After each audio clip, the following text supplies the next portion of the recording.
Welcome to Soundstage Insider, the podcast that takes you behind the scenes of the film and television industry. We're bringing you the visionary directors and producers, the talented cinematographers, editors, sound designers, and more who really make the magic happen. We delve deep into their stories, their struggles, and their triumphs. So let's go beyond the red carpet and discover a fascinating world of behind-the-scenes talent.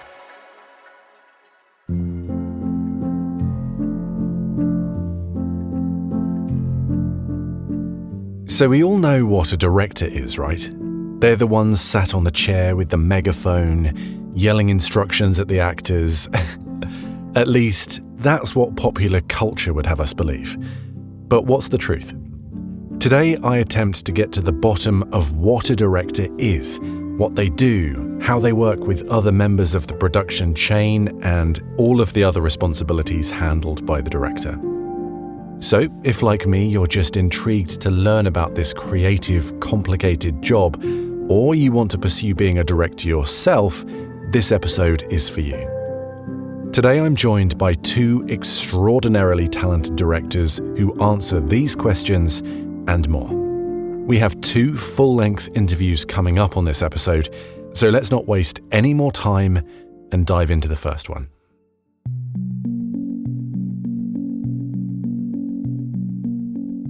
Rachel Morrison is an American cinematographer and director. She's best known for the films Fruitvale Station, Cake, Dope, Mudbound, and 2018's award-winning Marvel Cinematic Universe epic, Black Panther. Most recently, Rachel directed the episode The Mines of Mandalore from the Star Wars television series The Mandalorian. For her work on Mudbound, she earned a nomination for an Academy Award for Best Cinematography, making her the first woman ever recognized in the category. I started the interview by asking her if her work as a cinematographer led her into directing, or if cinematography and directing were parallel but otherwise unconnected paths. I think it led to directing in that as a cinematographer, I was constantly absorbing and learning on the job. And I think it was enough directors that I'd worked for as a cinematographer telling me that I would make a good director that it started to percolate a little bit. And I started to, think about what that would feel like and look like for me. But it wasn't something I set out to do initially.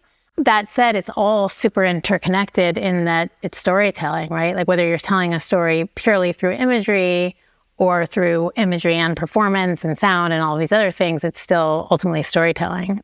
Right. Yeah, absolutely. The more of these interviews that I do, the more that I realize, and it's obvious, I guess, but film and television production is obviously a team effort. So can you talk a little on the importance of people skills as a director, and I guess as a cinematographer, but primarily as a director, how much that plays a part in your directing work? Oh, I think filmmaking is such a team sport. It's nothing if not a team sport. And directing is this overwhelming task of running a massive team and hopefully having a fairly singular vision to carry everybody through. But really, I think it's hiring people whose work you respect and then giving them as long a leash as possible to let them do good work. Obviously honing in on the thing that you're after in the singular vision, but yeah, I would be nothing without my team. From my cinematographer when I'm directing to my editor to my, music composition is everything too. It's like, it's all of it, right? And are you gathering these sort of team members throughout your career? You're kind of keeping an eye out for people that you'd love to work with and collaborators? Yeah, I think as a DP, I certainly had, I spent so many days on set, probably by comparison to most directors, right? Like my whole career has been on set. So I know a lot of people in the trenches. I know a lot of other department heads, like obviously gaffers, key grips, camera crew, but then also, anybody else you find on set, sound mixers, production designers, art directors, set dressers. What I didn't have in my array as a cinematographer is all the people in post. So That's been new for me, is kind of finding editors and music composers and post producers and the post side of things, and even working with a producer in the capacity of having them be your right hand. Like as a DP, the line producer is the person I'm usually dealing with, and it's usually us negotiating about money and equipment. Right. And as a director, it's the person in the trenches with me, and it's the person whose opinion I need to trust and things like that. So, I mean, if you could break it down, as if I was a child, sure. what that relationship with a producer is between a director and a producer, because I don't think it's clear to a layperson how those roles intersect. Yeah. Well, and also I think a layperson, when you watch the credits roll, you see 500 producers and Right. and even a non-layperson, half the time I'm like, who was the person in the trenches versus the person who got the money versus but the producer who's a real producing partner is like, let's say, I mean, right now I'm looking at a book to adapt or looking at an article or a script. Like, producer might be somebody as early as that who's helping you take this thing that is a 1,000-page book and pare it down to a 2-hour movie, or take an article and expand it out and find a writer. I mean, it starts as early as that. But then, really when you get to production, it's the person who's next to you at the monitor. If you're at the monitor, I tend to like to be right beside the camera. So oftentimes I'll be with a clamshell next to the camera. My producer will be at the monitor, and then we'll have a conversation. Be like, did we get it? I like having a couple other opinions in the room, because it's like there's something. I mean, art is subjective, right? There's no right or wrong. It's not like a math problem where 4 + 4 = 8 and you got it right. So sometimes just having that person that you trust to be like, I think we're good. Like, let's move on. And you look at that person and they're either like, yeah, we got it. And you feel like, okay, we got it. Or they're like, I feel like we could get one more like this. And sometimes I'm like, that's a great idea. Let's try it like that, So it's almost like it's a creative, like, left brain, right? I mean, maybe you find somebody who complements your instincts, right? Or left brain, right brain, or somebody's completely in sync with you, but just to have another opinion in the room. And then also the producer is the person dealing with the finances. Yeah. So helping to whether it's hiring the line producer who's really the person dealing with the finances, or finding the financiers to finance your idea. But it's like, they're the money conduit. I like to stay as far away from that as I can. Sure. Other than, I'm definitely very good at what's the meat, what's the potatoes. I'm going to spend this much on the meat. I'm going to, make the potatoes work for this much. I want, to spend this many days on the stage, or this many days. Like, that's hopefully you're doing that together. Oh, that's fascinating. Yeah, I always just assumed it was a financial thing, but the fact that you're so creatively connected as well is really interesting. That's with the creative producer. I mean, of the 500 people whose names get producer credits, 1 or 2 are the people who are actually behind the monitors weighing in creatively. But yes, Gotcha. That's the person who I'm referencing.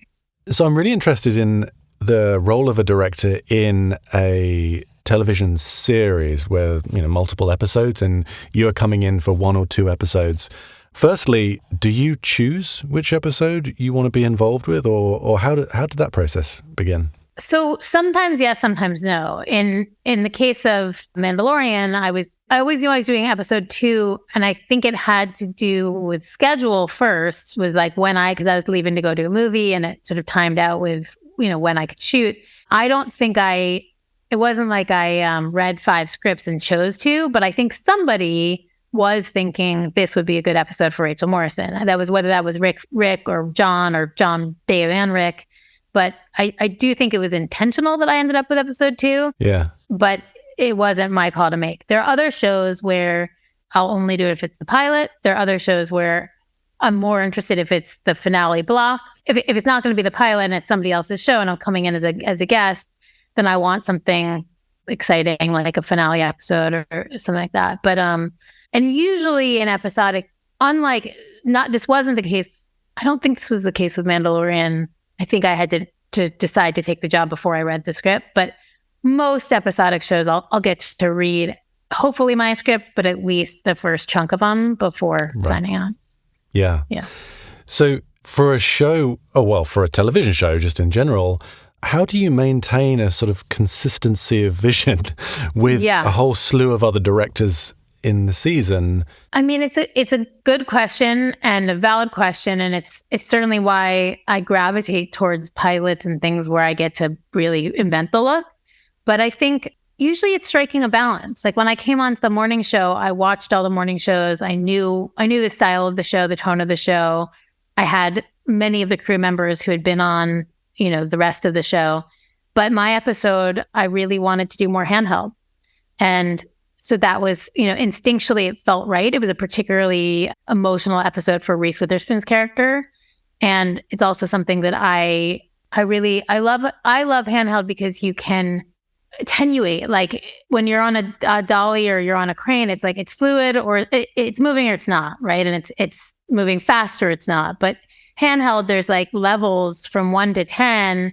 If I'm trying to match like how handheld it is with how emotionally fraught or what the stakes are, or if somebody's going through something, I can kind of, I can raise it up. I can go to a 5. I can take it down to a 3. I can do it in the moment in response to exactly what the actor is giving me. And there's something that I really love about intuiting in response to performance.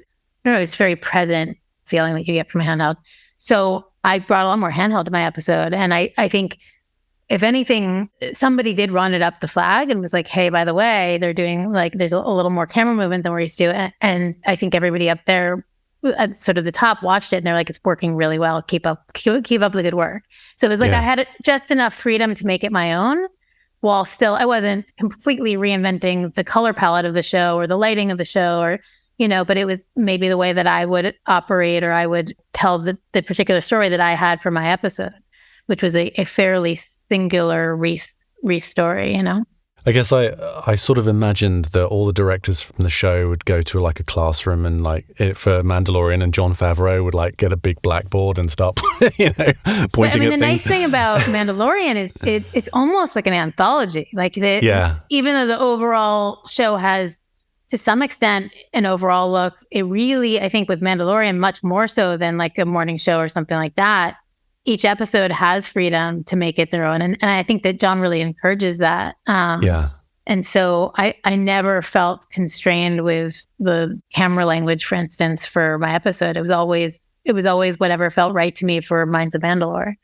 Well, actually, speaking about that, and you were conjecturing as to why you were chosen for episode 2, this specific episode. Do you think your cinematography experience really was a key to that? Because without giving too much away, a large proportion of this episode is set in a mine where, lighting and camera is going to be so crucial for getting that across. Yeah, you think that was key? I think it was. I mean, I definitely think it was by design that they chose me for that episode. There aren't a ton of characters and there isn't a ton of dialogue. I mean, there is obviously some, but it's very much storytelling through visuals and introducing this planet and the underworld of this planet that hasn't been explored like this. And we were playing with some new technology too, with the interactive lighting from the flashlight and how that affected the set and the volume. So it was a fairly technical episode, and even just like moving baby, specifically the carriage in space, is quite challenging. So I think it was not a coincidence that I came in to do that episode in particular.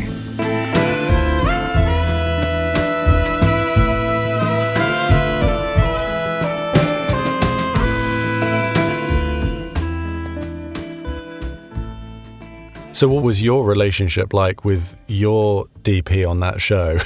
Or any really, when you're the director and you're working with the DP? Well, for me, coming into a show that isn't my show, that I'm not setting the look for, I always want to really respect, first of all, it's a beautiful show and they've been doing a phenomenal job, but just by nature, I think I want to respect the people who have designed the initial look. And so Dave Klein was my DP. He's amazing. And he did a lot of the other seasons.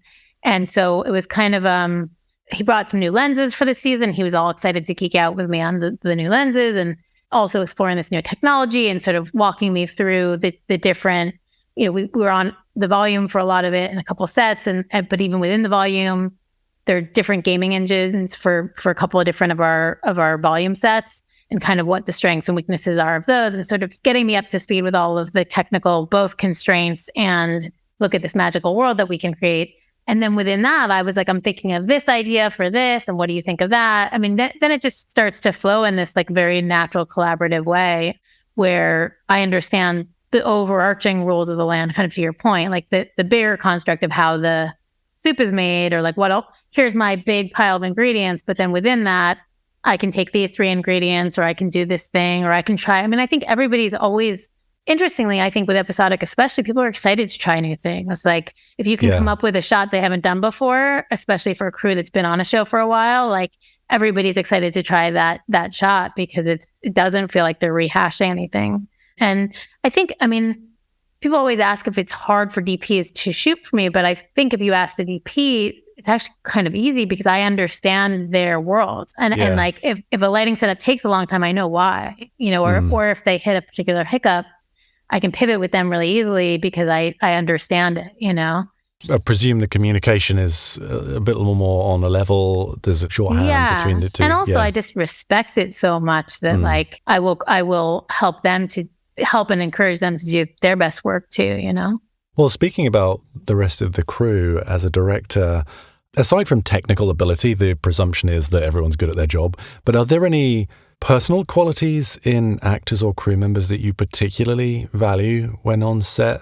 Oh, I mean, so many. I think, we give up so much to make movies and television. Our days are long, and our hours are strange. And it's like you really build a community and a family. And so you have to like each other. Like it is not a job where it's enough to just be good at your job. Like you also, at least for me, I want to surround myself with good people, kind people, generous people, positive people. I want to make, when I get to lead the charge, like with my movie, it's really important to me that we all have a good time, and that we treat each other with respect, but also we understand that hopefully we're making great art, but we are not saving lives and there is a difference. And so whether it's, safety coming first or just let's enjoy every moment together because, we're not with our kids, we're not with our wives. Like, let's make the best of this time that we have. And also I try to create an environment where people recognize that like, and this actually comes a little bit from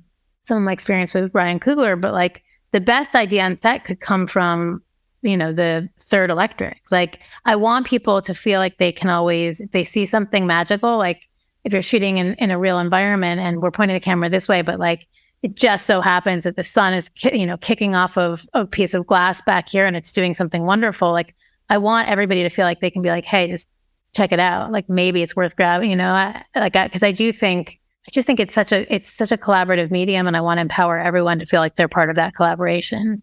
Well, that really strikes me as part of the people skills thing that I talked about earlier, where you're not this sort of autocratic, leader that barks orders around. Everyone's kind of pitching in together because I guess on a film set, when shooting in strange places and what have you, things can go wrong. Maybe a scene's not working. Do you have a go-to process for when things aren't working right? Or yeah, I think either depending on how not working right they are, like either we stop down and kind of assess, get a core group of people to assess like what's not working and see what we feel like we need to change, or oftentimes with actors, I've found that it's as soon as you let the air, like even if you don't feel like you have it. Sometimes it's the play like I'm good, I've got it. Like let's play now. Like you take the pressure off a little bit, and like that suddenly allows them to do something new or to try something different. So it depends on what's not working, like where one needs to pivot. But it's usually it's not just beating the same thing over and over again. It's always like trying something different, throwing some curveball at it to see what shakes up.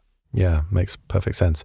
I'd love to really quickly talk about the specifics of Mandalorian shooting because you mentioned it earlier, the volume. That was a show that pioneered this technology. So if you could explain it in a relatively simple way for our audience, what that is and what that was like stepping into. Yeah, it was awesome to step into because if I were to contrast it with something like Black Panther, which was the older sort of blue screen technology for a very basic explanation, it used to be, or in the blue screen version of things, you'd have a set and behind every window, every set with extension, like above 8 feet or whatever would be blue screen. And we might have some sense of what that was going to turn into. There'd be maybe a mock-up or a previs, this imagined world, but you're really left to your imagination for what's going to go in there. It gives post a little bit more freedom if they want to change their minds, but at the same time, that's kind of terrifying. Like if I light something thinking it's going to be firelight and then they decide, we're going to make it whatever, something else, a car headlight, and suddenly my lighting doesn't match up with what they put in post, and then everything feels a little out of sync. The concept behind the volume is you do all of that post work first. You build the worlds first. And so then you basically project the worlds on these LED screens, which constitutes the volume. And so you get to then inhabit the world in camera. The goal is to really capture everything in camera. So instead of being a set with blue screen behind it, now the set exists in this massive landscape in on the planet Mandalore. And what that does on a show like Mandalorian, which, was very smart of them, is like you have this metal reflective suit, you have these metal and glass, spaceships, like all of those worlds, the planets are reflecting in the metal in real time. And so you really can frame for me, it was very fulfilling to be able to shoot and frame for exactly, at least the intention of what was going to be in camera, as opposed to, like, I just remember on Panther at Warrior Falls, the costumes, the extras, everybody looked beautiful. And so there's this tendency to point at all the people in the stands. And I had to keep reminding my operators, like, guys, I know that just looks like blue screen, but it's going to be waterfalls and it's going to be backlit and it's going to be amazing. So don't forget to point at the blue screen. Yeah. But it's like, you can't, it just doesn't, you're not seeing exactly what you're going to get. And there's something really fulfilling, I think, about even like back to the third electric or the grips, or like on a set like Mandalorian, everybody can see what we're making. Like you walk by a monitor and it looks very much like it's going to look in the end result. Whereas when you have a set that's very much green or blue screen, most people don't even know if it's day or night. Like it's a little disorienting, I think, not just for the actors, but also for the people who are making the thing. They're like, what scene is this again? Like you can't always tell, right? Because it's like one scene's going to get mountains behind it, another scene's going to get water behind it. But the volume is just a chance to take all of that post work, do it ahead of time, and then exist in the spaces that you're shooting. And I can imagine that the actors appreciate that too. I mean, I'm sure there's much, if you're just eliciting maybe 2 or 3% more of an authentic performance, it's worthwhile, right? I think so. Yeah. I mean, everybody feels like they're telling the same story again. Yeah, I love that. Well, as a final question, I'd love to hear your advice for up-and-coming directors. Do you have a suggestion for how people in 2023 and beyond would potentially get into this world? I mean, I think the pros and cons of the modern reality are, unlike when I came out of film school or whatever, like you have the technology very affordably to make anything. Tangerine was a film that was made on an iPhone. It's beautiful. But also with a $5,000 camera, you get a full sensor and a full, raw, like you can make imagery that could compete with the best in the world. So what that does is it levels the playing field on the one hand, and really means there's no reason why you shouldn't be making your short films on weekends, because you can afford to do that. You don't need a 50-person crew and a $200,000 budget to do that. But it also means there's a huge oversaturation of content, whether that's what we're all experiencing in the streaming reality, where it's like, shit, I don't know what to watch. And you have good things falling through the crack because there's just so much good content out there. Or, even on the film festival, like it's just, there's so much now. So I think the best advice I have is like, make the thing that you feel like you can be proud of and stand behind. Obviously, hope like hell that it will rise to the top. And I think it helps to ask yourself, like, is there something original about this, or something that's going to make it doesn't, or if it's not original, is it the best version of this thing? Because I don't know, if you're making the thing you've seen 10 times, like how is that ever going to get seen? But really just make the thing that you like. If you're going to get pigeonholed because of this short film that you made, make sure it's in the right genre, right? Don't make the horror short if you really want to be a drama director. Don't make the comedy short if you want to be a horror director. Because like people really do love to be like, oh, you can do this one thing, I'm going to give you that exact thing for your next project. So that would be the other, I guess, piece of advice, is like make the thing that you believe in and tell the story you want to tell. And then at the very least, you can stand by that, that you've made this thing that you're proud of, even if nobody sees it because it's oversaturated. Well, that's fantastic advice. I know people are going to get a lot out of this. So Rachel, thank you so much for joining us today. My pleasure. Thank you for having me.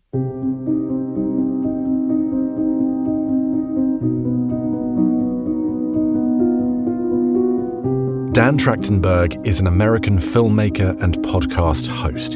He directed the 2016 horror thriller film 10 Cloverfield Lane, which earned him a Directors Guild of America Award nomination for Outstanding Directing. Dan is also the director of the 2011 short film Portal No Escape and playtest from Season 3 of the Netflix series Black Mirror.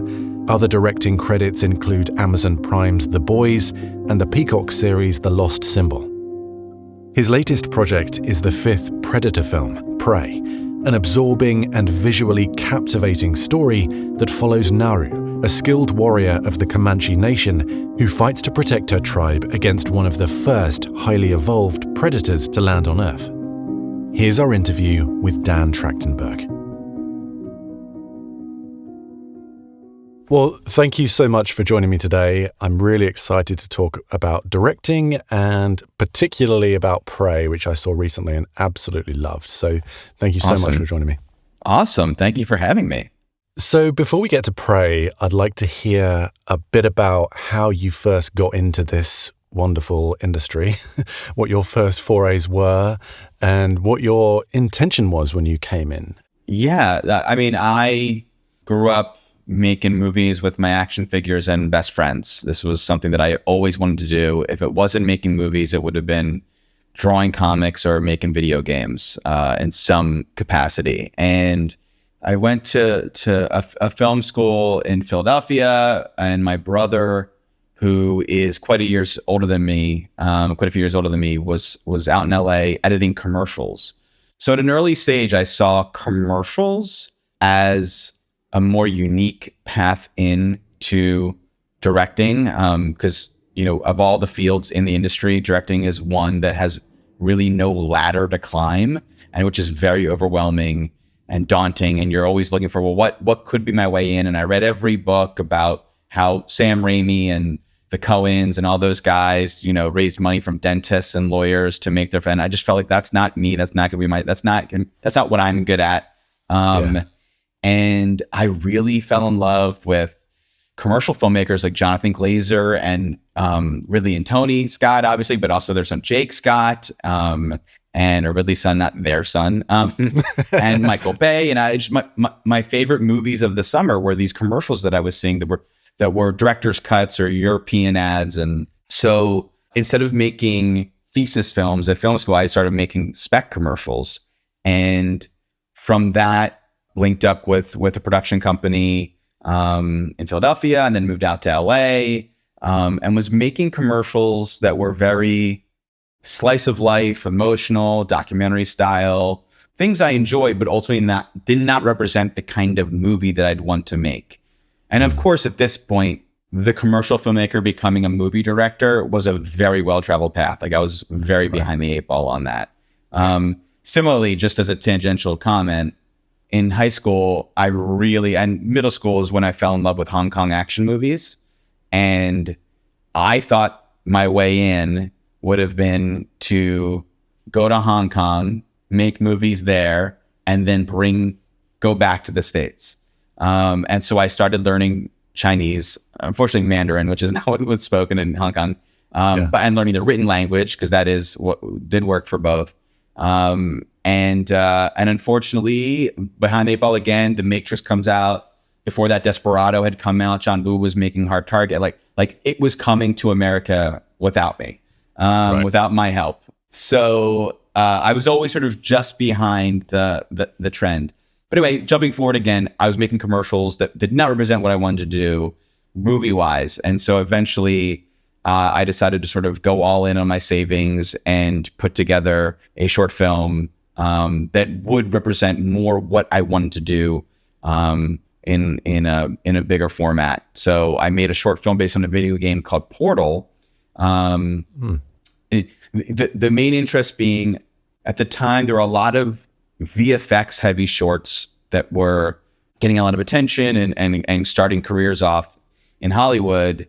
And I was trying to find a way. I'm not an effects guy. Like I'm not the person that can do a thing and then work all night on my laptop and pull, like some of those filmmakers were. Even going back to Cameron and Fincher, who are guys who were very capable tradesmen that could aid in everything they're doing as directorially. That is not me. But thankfully, in putting this short together, I also was doing a podcast called The Totally Rad Show at the very beginning of podcasts, where I reviewed movies and video games and comics, and had a little bit of a following on a very new social media what do you call it? System called Twitter. Platform. Thank you. I was like, what is the word? Called Twitter. And so I tweeted out all of my very specific effects needs. And from that assembled this like international A team of effects badasses all over Twitter. So I had like match movers in the Netherlands, particle guy in New York, a CG modeler in the UK, and compositors here in LA, all working together virtually at the very beginning stages of this being possible. And we put together this short based on the game Portal. And that's really what got me into the movie biz. Oh, I love that. Did I hear you say you went to school in Philly? Because that's where I am right now. I'm just north of Philly. I'm in Bucks County. I grew up nearby. My dad worked in Bucks County. Yeah, no, I grew up around Willow Grove. Went to Cheltenham High School. But I have friends that went to CB West, which is in Bucks County. I would take the train downtown. Yeah. From Willow Grove, I would go to Chinatown. I was learning Kung Fu at the time too, in high school. And there was a store that sold pornography and dubs of Hong Kong action movies, where like they were dubs of dubs of dubs. Oh, right. And yeah. The quality was so poor. And eventually when I started learning Chinese, I started learning Mandarin, there was a pharmacy that I would go to, and I could barely speak enough to tell them the movie I'd want to see. And they had better versions of the VHS copies of the movies, but where the subtitles were like cut off halfway, so I could like only read the tops of letters as I was watching. It was a good time. Yeah. That's amazing. So where did you learn? You know, I've spoken to directors previously, and it strikes me that there's a lot of people skills involved in directing, right? So where did you learn those skills? Did you learn them on the job? Is that something you're innately good at? Such an interesting question. Probably my parents, and older brother, like all the positive influences in my life. And interestingly, a lot from doing the podcast that for me was just an excuse to communicate about the things that I love, just to get out of my system. I wanted to talk about this stuff. I didn't think much about being a good presenter. And my co-hosts in the show were actors and presenters, and being near them for so many years doing that really positively influenced me on how best to communicate. And I think also I never forced anything. I tried my best to find my comfort zone and hone it and excel at it, rather than attempt to do what I did not feel capable of. In terms of like, I had friends that moved out to LA and did the classic thing where they would call up producers pretending to be their own agent and be like, hold for Mike, and then different voice and Mike, and doing that thing. And that worked. And they were the kind of person that would excel at that. Yeah. I am not that person. I'm not a person who I can go to a big party and network and find my way in and meet, I'm more introverted, but I know that I'm pretty good one-on-one. So any opportunity I had to go to a lunch or a dinner with a friend of this person or that person who works at this studio or whatever, I really pushed myself to do things that way. And that has worked out. I think I would have burned bridges if I was pretending to be a kind of person I wasn't. And to better answer your question, I think that's ended up functioning for me specifically in development and production movies, in being very comfortable saying, I don't know, when there's a thing that I don't know, so that when I do know something, I know that I'm speaking about it with confidence, and I never have that icky feeling of like, I'm in waters that I don't know how to tread, and when people speak to me, but they know when I am, every time it is very clear that I'm being honest about what's happening, and they can be emboldened by the confidence I have in whatever it is. And they can also be emboldened to help me better figure out what something is, and be more participatory in getting there and collaborative, and which are all things that make for happier cast and crew and a better end product because people have more skin in the game. And so that's how it shaped up for me, I would say. Yeah, that makes perfect sense. There's a confidence in saying I don't know, right? Yes. You're not trying to bullshit your way through life. We all don't know stuff, Right. So yeah, there's a confidence in acknowledging that. Couldn't agree more. Yeah. Also, interesting, I spoke to Rachel Morrison. She's a cinematographer, and she directed one of the Mandalorian episodes recently. Right. And she's really interesting. And she was talking about, she had a similar sort of, she was very humble, And so on set, she would be like, I'd be open to anyone making suggestions, anyone, electrical guy making a suggestion for why don't we try this, And it sounds like you foster that kind of environment too, right, on set. Without a doubt. And it sometimes has complications, and you can be inundated with suggestion and have to sift through that then because you've created that atmosphere. But I much prefer that because we're kind of like, it's how I felt as a kid when we were roping my friends into making movies. And it's like, we're all trying to figure this out. This is a group problem. Yeah. And hopefully I have a good meter to make good guesses at what it is that we have to do. Because that's everything is a guess, A director is just hopefully a better guesser than other folks. But the screenplay is a guess. It's not the end product. It is a guess. And the director is making guesses, and every cast cinematographer is we're all making guesses. But it's just so fun when we're all like piloting in and like, oh, how do we do this thing? And I know it. And we chase the good, we chase the cool constantly. I love that. Yeah, it's a team sport. Yeah, I love that. Yeah. So let's talk about Prey, because I watched it recently, absolutely loved it, and I'm really excited to be talking about it with you today. Awesome. Let's go right back to the beginning of the process. When you're pitching a project, is it easier or harder if you're pitching like a franchise kind of a gig or something completely original? On the one hand, you've got a responsibility when it's a franchise, but then again, it's almost like a proven entity, right? There's some kind of proof of concept there. I mean, no matter original or franchise, the easiest thing to pitch is something that in those sentences are like, in those first sentences that you're speaking are like, this is like that you believe in the awesome and the unprecedented nature of it. So if it's an original thing, same deal. That there's something in what you're about to unfurl on who is listening, like this is, won't it be amazing if we make this thing together that we can high five over how cool this is? And the same thing with IP. It's not, I've avoided experiences where I'm just pitching an iterative step, like, oh, I think I could make this franchise material a little better than the previous one or whatever, But to me, what's exciting is figuring out the most unexpected, most interesting, coolest version of this thing that we all didn't even realize we were desperate to see, And that certainly helped with Prey, which was an idea I had, but there was a problem in that they were actually already either developing or prepping or in production on The Predator. Gene Black did. And my reps were like, oh, maybe don't, and I was like, but this idea is too good. I cannot hold it in. And so part of my angle in pitching it, which is really just an email to one of the execs that I knew was over there at Fox. And I said, I know you're doing this movie right now that I'm sure is sure to be beginning of a new trilogy or whatever it is. So maybe we function the way that Star Wars is functioning at the time. I don't even know if Solo had come out yet, but Solo and Rogue One are offshoots while there's a main trilogy happening in episodes 7, 8, 9. So I said, why don't we just call this Prey so that there's no confusion over the matter and blah, blah, blah.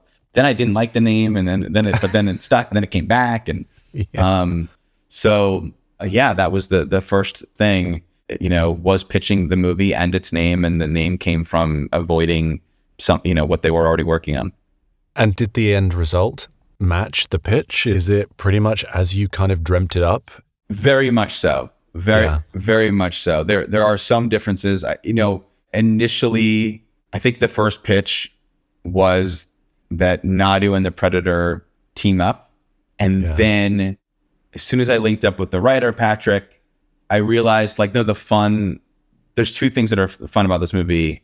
One is seeing that creature being ferocious and not being friendly. And the other is her against the impossible odds. Like, I don't want to make it any easier for the protagonist. You know, we want to make it as hard as possible. So if we're going to have a character that's trying to prove themselves, we don't want to say like, and then the thing that she was up against becomes her friend. You know, like, no. It wants to be that we see the poster and you see tiny her. At the time, I was even thinking maybe it's a child or a younger, you know, and looking up at that thing and being like, how is she? You know, and then you watch it and you go, that's how, you know? Yeah. So I really wanted that really David and Goliath mashup. And so the first pitch changed a little bit. But other than that, it was mostly there from the beginning. And a lot of this presumably hinged on you finding Naru, the actor, right, to perfectly embody that character. What was that? Was it like a bolt out of the blue, like when you saw Amber for the first time? What was that moment like when you first saw her? Or did you pitch it to her?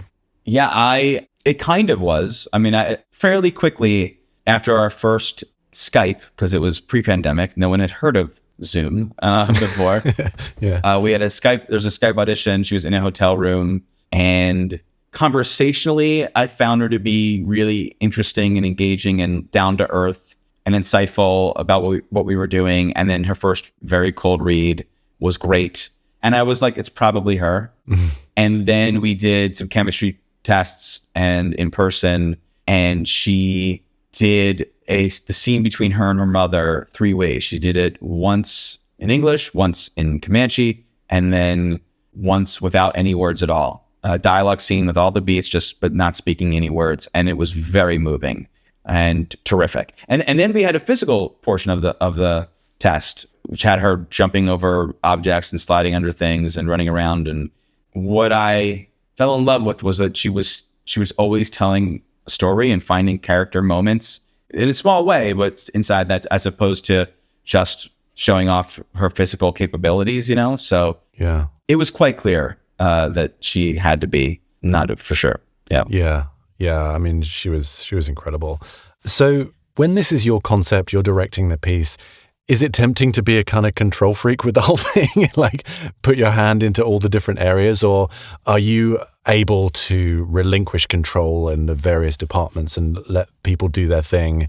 I'd be curious if that question were to be answered by the producers of the movie or anyone. Because I do not see myself as a control freak at all, sometimes to a fault. But then I also know that there's times when I am, I feel like, oh, maybe people think I'm a control freak. Well, can I just actually explain why I asked that question? Because this film to me had a distinct personality, for want of a better word. Mm. It almost seemed like an auteur kind of production it was very consistent in its voice and its visualization, the character, you know, and it struck me that it was like very much possibly you or someone else driving this whole thing with a singular vision. Yes. Well, that is what it was. That is what it was. And I had a charmed experience with the studio and them really letting it be my jam, you know? But the way to get there for me is not being dictatorial or didactic or, you know, it is everything will eventually certainly be funneled by my view of things. And I certainly am after always looking to how can I make sure that the audience trusts the author of the story, and really making sure every choice, and specifically visual shot, it feels like the camera is in control of the story and the person behind the camera is in control of the story. But I need everyone's help getting there, and could not have made the movie without Jane Myers, the producer, and the collaboration with Amber and everyone hopefully at some point feels like they are actually kind of running this thing. And it just so happens that as everything is run through me, I really think that I thought a lot about auteurness, and I think so much of it is a director's decision about what for them is logical, and for what for them is or what is cheesy, and what needs to be told and what doesn't need to be told. So, for instance, like I see a Ridley Scott or a David Fincher or an intellectual filmmaker, there's very little cheese in what they're doing. They would not allow heightened heightened emotion, and might need more logic to be included. On the other end of the spectrum, Spielberg, moment to moment, says you might go, "Oh, would that really happen?" Because and he would go, "Don't worry, it's good." Like, and in that movie, you kind of go, we can kind of look at some things and go, that logically would, but it doesn't matter. You're carried through it through the thrust of the movie. That's what he selects. That's what he self-selects. Is I think that's too cheesy, or that's not cheesy. Or and I think that's too logical, overly doesn't need the explanation. It can be swifter than that and have more momentum. Whereas on the other end of the spectrum, and when we're inside the world of those movies, we agree. The audience agrees. Like, I need that amount of logic. I need that. I don't want it to be overly sentimental in that capacity. So it's really, I don't know that it's conscious. It's just like, to the specific filmmaker's taste, what feels like it needs to be articulated in a certain way. So I think just by me being at the helm, it happened that way. I was very anxious to have a producer like Jane, who's Comanche and Blackfeet, and the movie is centered around the Comanche, obviously, to make sure that not just for like facts about history, but also when it came to creative decisions that could be seen as arbitrary, like what color or what side of the room, it's like she's there also, like, with her own instincts, things that we had no history to help us with, like how did they fight, how did they hold it, things that are like we only had drawings for, we didn't have, and word of mouth, so it areas where we had to use our imagination.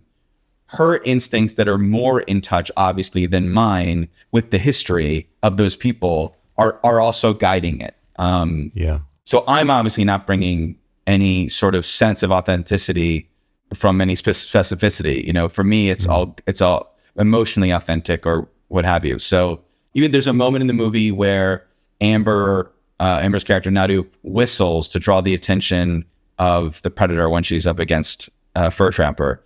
And that came from Jane creatively, not historically, creatively going, it'd be so cool if she did a whistle, because for Comanche, and I think a lot of Southern Plains tribes, or maybe other tribes, whistling was a big note. You never whistle at night because it allows evil spirits to come.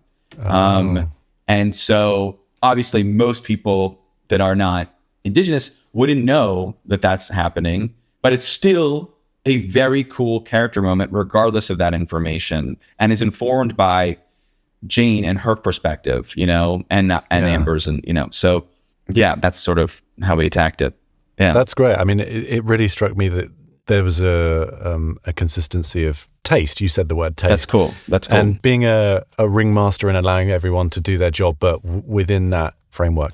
And speaking of, actually, this is all about behind the scenes people, this podcast. And when you're working with crew and actually with actors too, are there any specific personality traits? It's given that they're skilled and they're good at what they do, right, in terms of the skill that they bring. But are there particular personality traits that you look for in people that you want to work with people repeatedly on set? Such a great question. And I would say I look to this more than I look for talent. Firstly, selfishly, I just want to have a good time, and I want everyone to have a good time. And that affects the product that you're making. Whether or not we had a good time, or people are getting along, you can be the most talented people in the world. If you're not getting along, then the thing's not going to get made, So I really look for people that are open, obviously, and not defensive, which feeds into the openness, right? Is that we're anxious to collaborate and anxious to very okay with criticism and feedback and taking it positively and having good attitudes. I just want people to be well-intentioned, good-hearted people in general. That's sort of what I've always tried to manage in selecting crew. Yeah, love that. And then inevitably, when shooting a film or a TV show, things go wrong. Do you have a standard go-to response when things aren't working, maybe in a scene, or is it really a case-by-case basis? In general, I'm fairly good with rolling with things. And before production, if things are going wrong and we have time, I will try to continually attack a thing and make sure, because it's like, we want to be right, we want to be right. When we're in production, it's like, it doesn't matter what the mistake was. I will never lay into somebody for making a mistake, or rarely. And it's about solving the problem as quickly and moving on. Okay, so we can't do it that way anymore, or we're no longer. What can we do?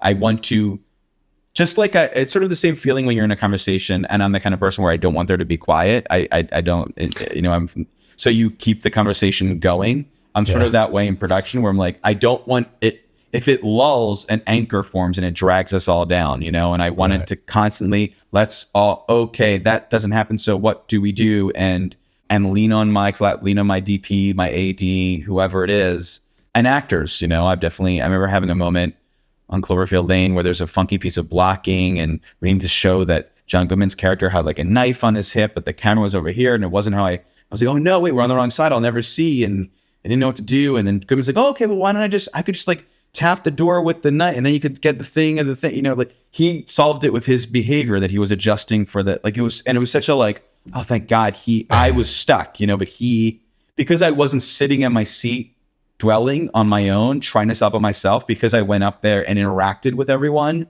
Yeah. Everyone then leapt at the cause and like, okay, how can we figure it out? Well, that speaks to your people skills and the vibe on set that you encourage, right? Yes. What it doesn't have is I am not the mystical wizard who, Dan, what's Dan thinking? Oh, Dan, the director, Dan, I don't have that, which does allow people to wield a certain power. Right. So I don't get that advantage. But I do get the other kind of help, which suits my personality. So they can like push their luck or, slack off or. For sure. We've got to wrap up. I've got to let you go. But finally, I'd love to know any advice that you have for any would-be young directors that want to get into this world. Obviously, it's a different era now than when you started. We're 2023 right now. It is a strange world. But do you have any recommendations for people wanting to get into this? I'll say a few things. One, watch movies with the sound off to study them and making a movie that you love, that you know backwards and forward, and pause before the scene starts and go, what is the scene about? And then hit play and see how that's articulated visually. Also, there's a period in your life, to say this, a thing I've often say very quickly, my sifu, when I was learning Kung Fu, which I said at the beginning of our chat, told me one time, practice does not make perfect. Perfect practice makes perfect. Like you can kick a soccer ball against your garage 1,000,000 times and not become a better soccer player. But if you put a little piece of tape and try and hit that soccer ball on that tiny piece of tape on the wall 1,000 times, you'll be a better kicker for sure. There's a time in your life as a filmmaker, there's a period where you should be making things as much as possible to get out all the copycat stuff. Like, oh, I saw this movie and now I want to do it like that. And now I saw this thing and I love that sound. I'm trying to do it like that. Here's my Wes Anderson. Here's my Tony Scott. Here's my whatever, get all that out. And with your friends as actors, and just so you can make things as much as possible and find your voice. Then, and that's useful, but at a certain point, you need to transition and then make something where you can make no excuses for it. So when you hit play, I would say I'm doing this on a VCR, which is not what people do anymore. When you hit play on the thing, you're not saying, oh, forgive the sound, or don't worry about that. That's just my buddy. But everything else, no. Like you're getting real actors. You're working with a DP. Like you're doing it the way it really would, to see what you really are made of and what you really do need to work on.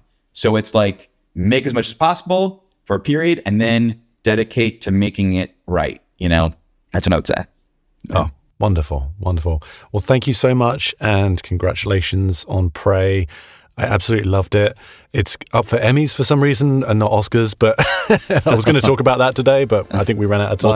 We'll take it. Yeah. But yeah, amazing. Awesome. Thanks so much. Thanks, man. I appreciate it. Thank you.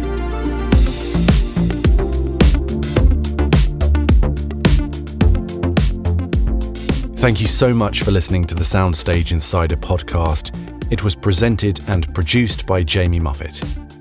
Huge appreciation to Dan and Rachel for their honest, creative, insightful words here today. And if you'd like to learn more about them, check out the show notes for the various links. Don't forget to check out In the Envelope from Backstage, our sister podcast, which focuses on your favourite film, TV and theatre actors and their process and everything to do with acting. It's a really great show.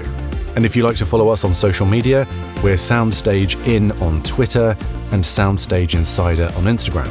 And that's about it. I'll see you next time. Thanks for listening.